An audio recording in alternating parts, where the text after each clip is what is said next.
Welcome to Exegetical Tools Basic Greek videos. In this video we're going to be looking at second declension nouns. Now you'll notice on the worksheet here that I have both first and second declension nouns, but we're going to split this into two different videos for the sake of time, and we're going to be looking only at the second declension nouns here. Now by this point this is probably the first declension of nouns that you've learned, and you might be asking, what in the world is a declension? Well, declension is just a pattern by which a word changes in order to signal different cases. So you should have already watched the video on cases, and you should understand what the nominative, genitive, dative, accusative, and vocative cases do in Greek.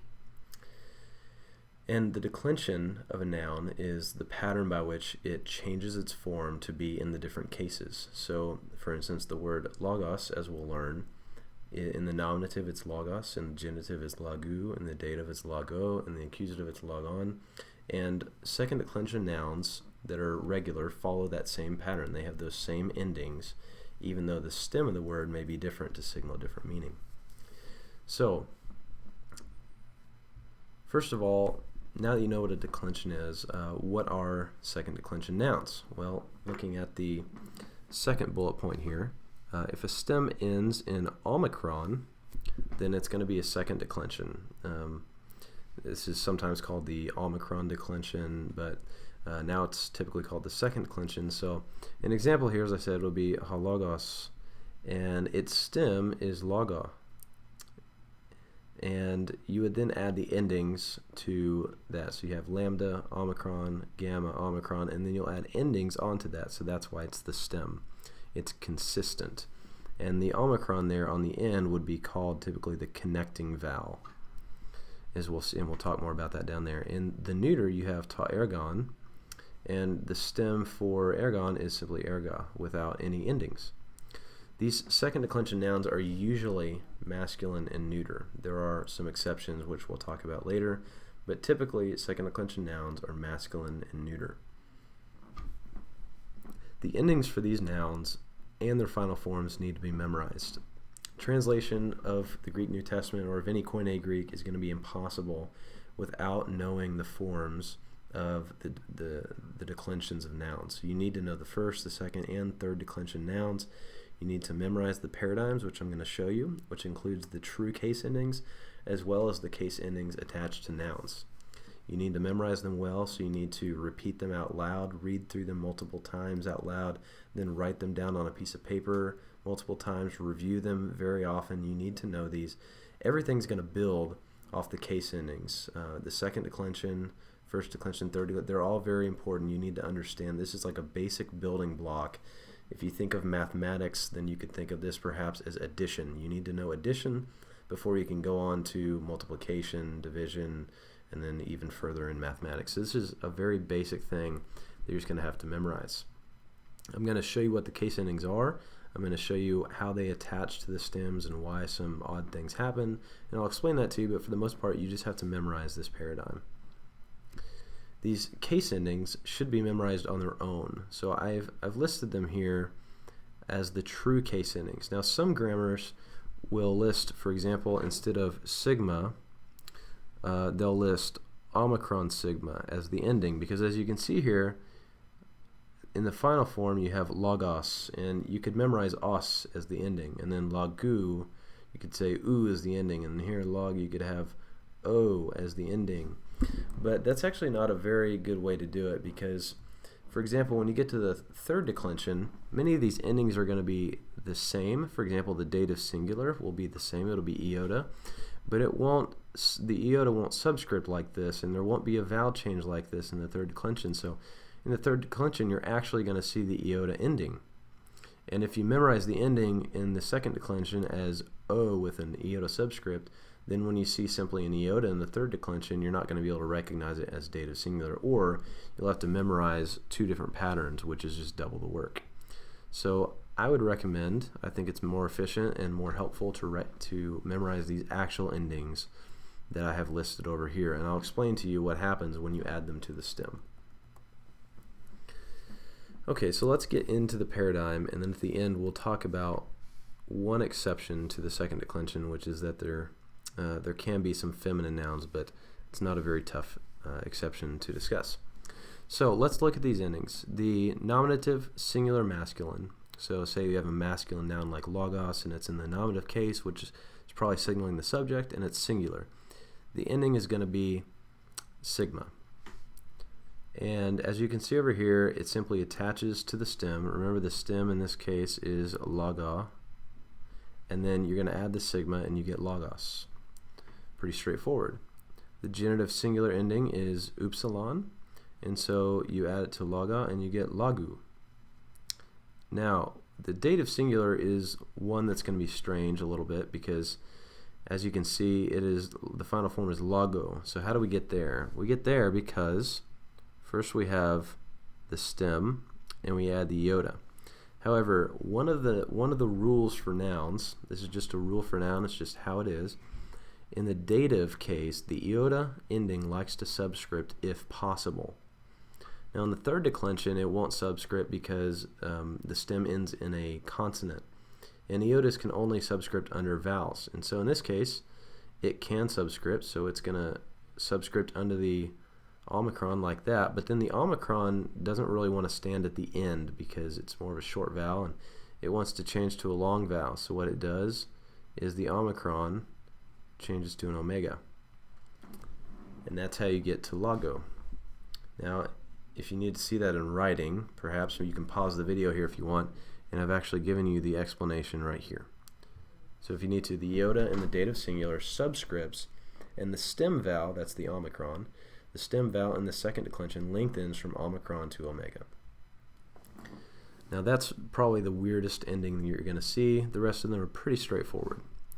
The accusative singular is new, and you can see that just attaches to logon. And then in the nominative plural, notice that this is actually the same ending as the dative singular. But the final form is logoi. Well, why is that? Well, you can actually see that this is just simply the stem, logo, and then you add the iota, and you get logoi. And in the nominative plural, the iota just doesn't want a subscript. Why? I don't know. That's just how it is. In the dative, it likes to subscript. In the nominative plural, it does not want to subscript. In the dative singular, it likes to subscript, that is. So notice it's the same true ending, but the final form looks different.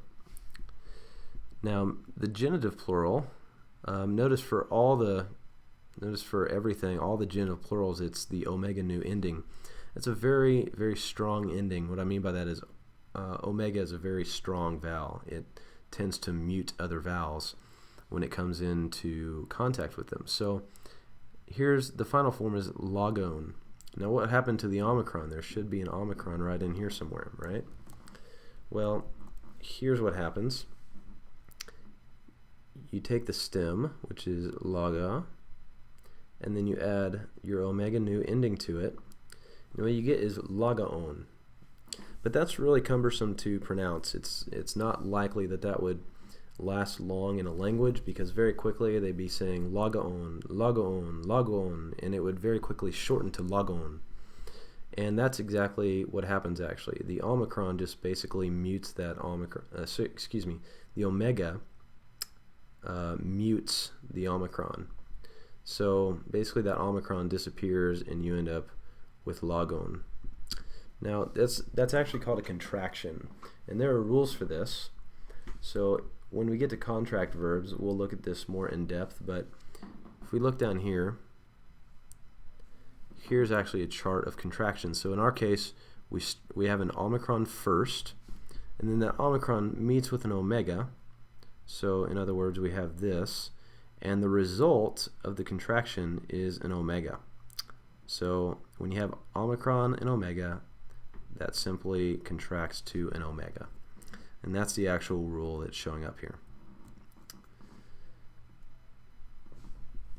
So the genitive plural, little tricky because that omicron disappears, but not too tricky if you understand that there's just a contraction going on. Now the other two endings are pretty straightforward. Dative plural, you have iota sigma, and here you have logois, there it is. And then in accusative plural, you have upsilon sigma, and there it is, it shows up as upsilon sigma. Nothing too tricky about that. That is the masculine, those are the masculine endings of the second declension.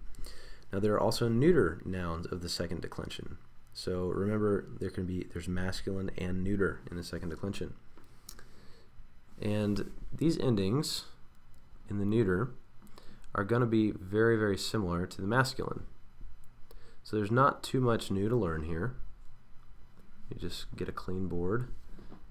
There's not too much to learn. Now, notice that new, that's the first difference. It's not a sigma, but that's not hard to learn because you'll learn the neuter nouns, their lexical form, like when you look them up in the dictionary. Doron is the lexical form. So you actually learn neuter nouns with that new ending on them already because you memorize the nominative singular neuter form. So you'll say, as a vocab word, you'll have doron, and that means gift. So that's how you learn it. So you've already got this built in to memorize the new. That's not too difficult. But that is a different ending. The upsilon is the same. See the upsilon and you get doru. So that's the same ending. The iota is the same, and again it subscripts under that omega. Subscripts under the omicron, which then lengthens to an omega.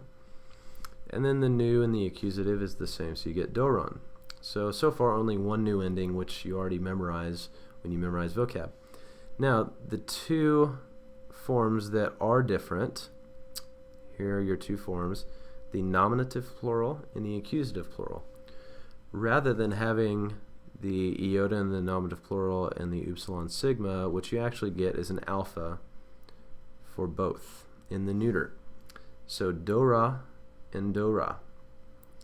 Now notice that the doron and dorois, those are the same endings as the masculine, so you don't have to memorize new ones. But the dora, this is a tricky one because the alpha can be either the nominative case or the accusative case.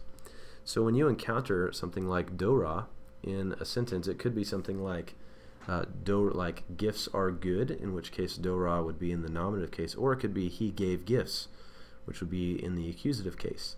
And it's only going to be context that tells you whether it's the nominative or the accusative case. Sometimes it's still a little ambiguous, but usually you can figure it out from the context. Now, if we get on here, we can see just as a preview what these nouns actually look like when attached to the article. You probably haven't learned the article yet, and you should learn the article after you learn first and second declension nouns, because the articles, as you can see, for example, to lagu, they have the same endings basically. There's that u ending and u lagu, and then to lago. So they have kind of the same endings, so you should learn the article after you learn the first and second declension nouns. But this is what the nouns look like when attached to the article. So how do you learn this? How do you learn this paradigm and memorize it? I guess first, actually, I should point out that with dora, I missed a note down here. With dora, I've got this asterisk. There is a contraction that occurs again because the omicron disappears. Notice that you would have doroa, but that omicron drops out because whenever you have omicron plus alpha, the result is simply an alpha. The alpha wins out in that fight, if you want to think of it that way. So that omicron drops out and you're left with dora. And that's actually why I've underlined, if you're wondering why I've underlined some of these endings, that's why I've underlined the omicron and the alpha, because they are the winners in a contraction of two vowels. Now, how do you memorize these? As I said before, get all your senses involved. Just go down the list. For instance, if you want to memorize logos here, say logos, lagu, lago, logon, lagoi, lagon, lagois, lagus. Just go straight down, say them all, do it multiple times, 10, 20, 30 times even. Do this daily, and then write it out. You need to write out the forms, so you're actually having to produce them with your hand, with writing. And then you could also use a flashcard program if you wanted. You could say, create a flashcard for lago, and then on the other side of the card you would have dative singular masculine from logos, meaning word. And you can quiz yourself that way. There's also parsing programs out there. If you just go to Google, you could probably look up Greek parsing program or something like that. There's apps out there that allow you to do parsing quizzes and stuff like that. Do everything you can to try and memorize this, because this is the building block of the Greek language for nouns, for participles, for so many things, for adjectives, and if you don't know them, you won't be able to do any translation at all. They're not that hard to get down as you may think they may be, and eventually you'll see these and they'll eventually become second nature. You'll see that omega nu ending and you'll immediately think genitive plural. This will become very natural for you eventually. So take heart, it's not as difficult as it looks. And if you need to, rewatch the video, practice memorizing these forms. And after this, you should go on to watch the first declension noun video, because you should learn the first and second declension together because they have very similar endings. As I said, we've split this up into 2 videos for the sake of time. So thanks for this. I hope it was helpful, and see you in the next video.